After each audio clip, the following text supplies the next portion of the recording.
texto se abre dizendo que houve entre eles uma discussão sobre qual deles parecia ser o maior. E essa frase já carrega um peso enorme quando colocada no seu devido lugar histórico e narrativo. Estamos no contexto imediato da última ceia, na noite em que Jesus seria traído, poucas horas antes de sua prisão.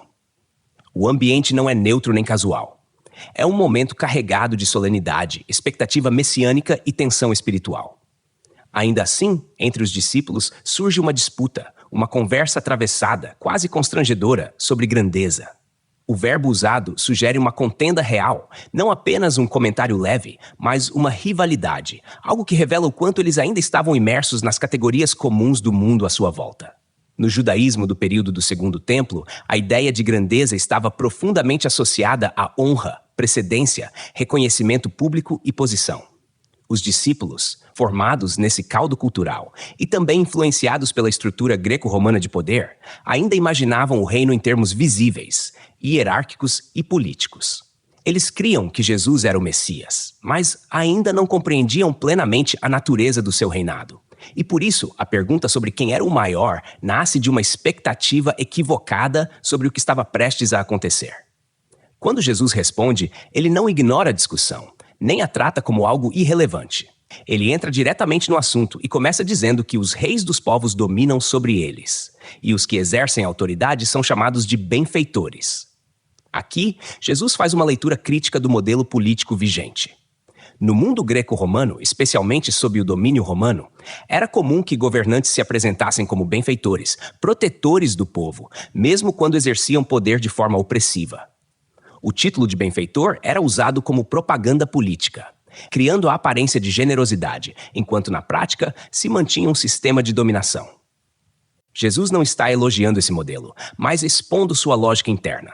Ele mostra que, entre os povos, a autoridade é exercida de cima para baixo, com imposição, controle e busca de reconhecimento.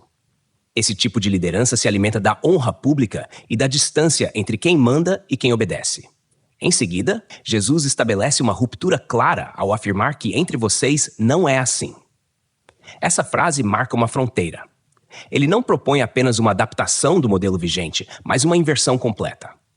O reino que Jesus inaugura não opera com os mesmos valores, nem com as mesmas métricas de grandeza.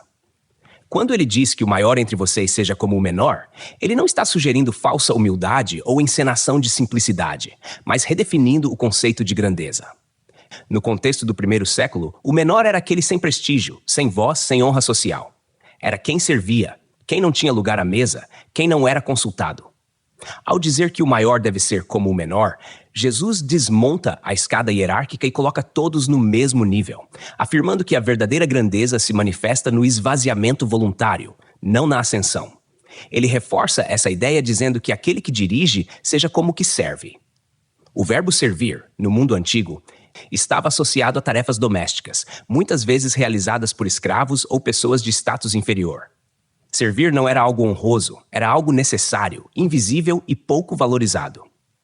Ao associar liderança com serviço, Jesus não está romantizando o sofrimento, nem negando a existência de autoridade, mas redefinindo sua função. Liderar no reino não é dominar, mas sustentar. Não é explorar, mas cuidar. Não é ser servido, mas gastar-se em favor dos outros. Jesus então faz uma pergunta retórica que seus ouvintes conheciam bem a resposta. Quem é maior? Aquele que está à mesa ou aquele que serve? Dentro da lógica social comum, a resposta é óbvia. O maior é o que está à mesa, o que recebe o serviço, o que ocupa o lugar de honra. A mesa, no mundo judaico, era símbolo de comunhão, status e aceitação. Quem se assentava à mesa tinha posição reconhecida. O servo, por outro lado, circulava em silêncio, garantindo que a refeição acontecesse sem jamais ser o centro das atenções. Jesus reconhece essa lógica ao dizer que, de fato, o maior é aquele que está à mesa, mas imediatamente subverte tudo ao afirmar que no meio deles ele é como quem serve. Essa afirmação é profundamente cristológica. Jesus não está apenas ensinando um princípio abstrato, ele está se colocando como exemplo vivo do que está dizendo. Ele, que é o Filho de Deus, o Messias prometido, aquele a quem o reino pertence, se apresenta como servo. Essa declaração ecoa toda a trajetória do seu ministério, marcada por proximidade com os marginalizados, toque nos impuros, acolhimento dos rejeitados e entrega sacrificial.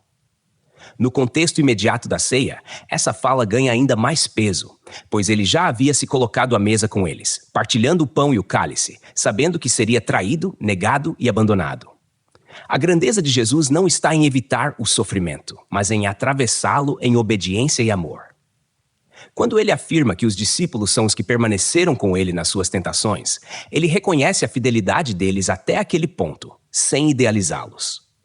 As tentações aqui não se referem apenas a episódios isolados, mas a todo o caminho de prova, oposição, rejeição e pressão que marcou o ministério de Jesus. Permanecer com ele significou caminhar sob incompreensão, enfrentar críticas religiosas, lidar com escassez e conviver com o risco constante. Jesus valoriza essa permanência, mostrando que, apesar das falhas, havia ali um vínculo real de compromisso. Em seguida, ele declara que confia a eles um reino, assim como o Pai confiou a ele. Essa linguagem é de aliança e delegação. O reino não é algo conquistado por mérito humano, mas confiado por iniciativa divina. Assim como Jesus recebeu do Pai a missão e a autoridade, ele agora compartilha essa responsabilidade com seus discípulos. Isso não contradiz o chamado ao serviço, mas o aprofunda. No reino de Deus, receber autoridade é receber uma missão, não um privilégio. É ser incluído no propósito redentor de Deus para o mundo. Quando Jesus fala sobre comer e beber à sua mesa no seu reino, ele retoma a imagem da mesa, agora ressignificada. Não é mais a mesa da honra social, mas a mesa da comunhão escatológica, da participação plena no reino consumado. Comer e beber com o Messias era uma imagem profundamente enraizada na esperança judaica, associada ao banquete final prometido pelos profetas. Essa promessa aponta para restauração, pertencimento e alegria compartilhada, não para competição ou exclusão. Por fim, quando ele diz que eles se assentarão em tronos para julgar as 12 tribos de Israel, ele fala dentro da linguagem simbólica e escatológica própria do judaísmo do período. Julgar aqui não deve ser entendido apenas como condenar, mas como participar do governo justo de Deus, da restauração da ordem, da aplicação da justiça divina. Os 12 tronos correspondem às 12 tribos, reforçando a ideia de restauração do povo de Deus. Ainda assim, essa promessa não anula tudo o que foi dito antes sobre serviço, humildade e entrega.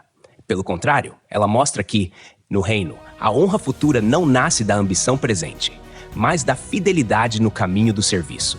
Um caminho que Jesus ainda estava trilhando até a cruz, enquanto falava essas palavras, mantendo aberto diante deles o mistério de um reino, onde a verdadeira grandeza continua sendo revelada no ato de servir. Enquanto o texto segue adiante dentro dessa mesma noite carregada de sentido, tensão e revelação. Texto e produção Douglas Vieira. Música de Sergio Prosverini por Pixabay. Faixa Snowy Peaks. Voz por ChatGPT 5.1. Tipo Ember. Bibliografia. Comentários expositivos Hernandes Dias Lopes, editora Agnos. Comentário bíblico Matthew Henry, editora CPAD. Antigo e Novo Testamento interpretado versículo por versículo Russell Norman Champlin, editora Agnos. Charles Spurgeon, Os Tesouros de Davi, editora CPAD.